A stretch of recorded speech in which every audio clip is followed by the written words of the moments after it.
Ladies and gentlemen, Camille Salcedo!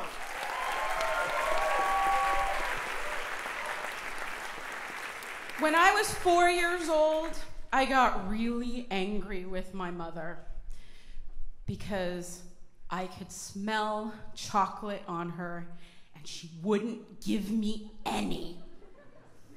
So one evening, after a terrible tantrum for the lack of chocolate, my mother sat me down and explained that she didn't have any chocolate.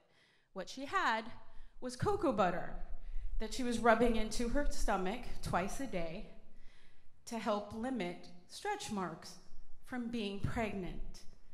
That led to an entire conversation with your 4-year-old about what pregnant means and where babies come from and how you make babies. This particular conversation was a little awkward for my mom, being that she was raised in a very Catholic family. She had been divorced for 2 years, and she was 6 months pregnant. What I remember about the conversation was that my mother didn't say anything about people being in love. What she told me was that grown-ups rub their parts together because it feels really good. And then, sometimes, when a boy with boy parts rubs his parts with a girl with girl parts, they make a baby. Or in her case, they make twins. Now, that was a lot of information for a 4-year-old to take in. And I learned a couple of things. First, I figured out why my grandma had been yelling at me a week before. Because she caught me doing what essentially, in my mind, was some kind of sex. Because I was rubbing my girl parts on the corner of the couch. And this was, as my grandma said, something you should never do in front of other people. So this led me to a huge fascination about sex. Like, I'm 4 years old and I want to know everything. But I can't read. And there's no internet yet. So needless to say, without much information, I had to learn stuff on my own. Eventually, one day, while I was climbing into a bathtub that was still filling, I fell down and managed to scrunch myself up against the end of the tub right under the faucet, where there was lovely warm water cascading down on the inside of my thigh, and I felt that familiar warm curl in my belly opening up.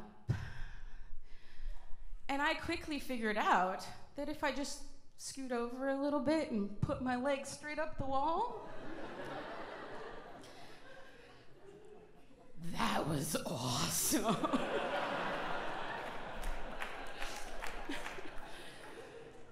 The problem with this particular behavior was I lived in a house with 7 people and 1 bathroom in Los Angeles, which is constantly in a drought. So the 2 years I spent being an incredibly clean child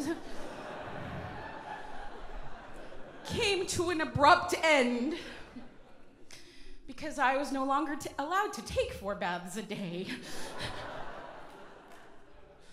So after the bathtub incident, I had to figure out another way to masturbate. So I started masturbating with my hands.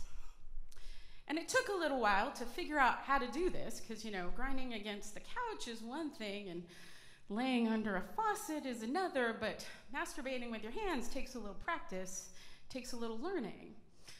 And so with some fumbling around quietly, whenever I was alone, I figured out that stroking and pulling on the right side of my girl parts felt the best. And I started doing that all the time. And whenever I did that, it was like, oh yeah, this works for me. And I was a happy kid. And then one day, I heard my mom on the phone, back when phones attached to the wall, because my aunt called and she was very angry because my older brother had been caught looking at porn in the garage of her house with my cousin. The important thing about this phone call wasn't that my brother got in trouble, because it was always a great thing when my brother got in trouble, but the fact that there was a such thing as porn, and I could read. Now, I have a large, close-knit family, and most of us lived in the same part of town, so I visited my relatives a lot, and I had a lot of unsupervised time in their homes, and I found their porn. And that was amazing. Like, I learned so much from porn. But eventually, I'd see these pictures of girls spread open, and I realized, like, those tiny blonde girls, what they had didn't look anything like what mine felt like. And that meant investigation. So after spending a very awkward afternoon in the bathroom with my mom's hand mirror, I was horrified to find that my girl parts didn't look right. Not only were they not the same color, but the right side was clearly longer than the left. It kind of stuck out like the tab on a manila folder. And I thought, all that rubbing has broken my labia. So, with a concentrated effort to deliberately rub on the left side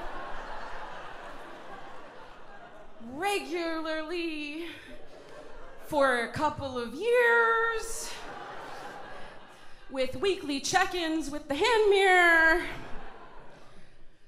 nothing was happening. And I was devastated because, like, someday I want to rub my parts on somebody else. And how do I tell them that I broke it?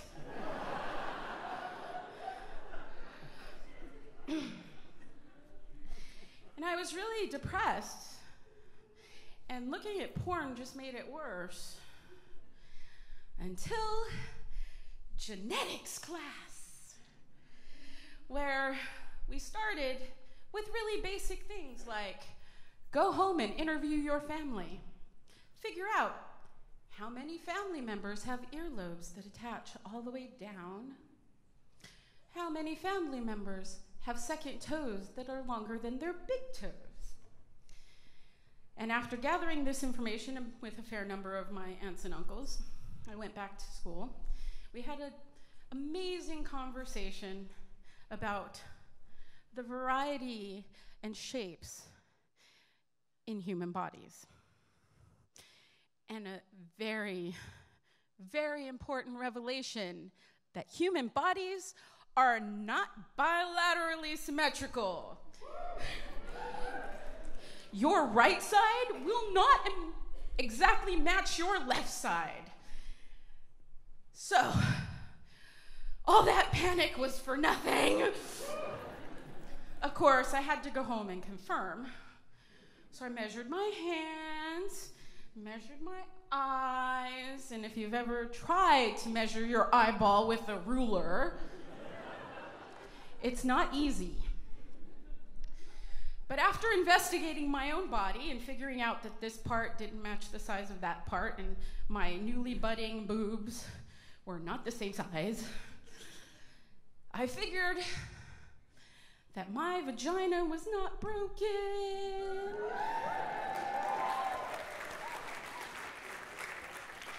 And that is how science changed my world and helped me learn body acceptance. Thank you.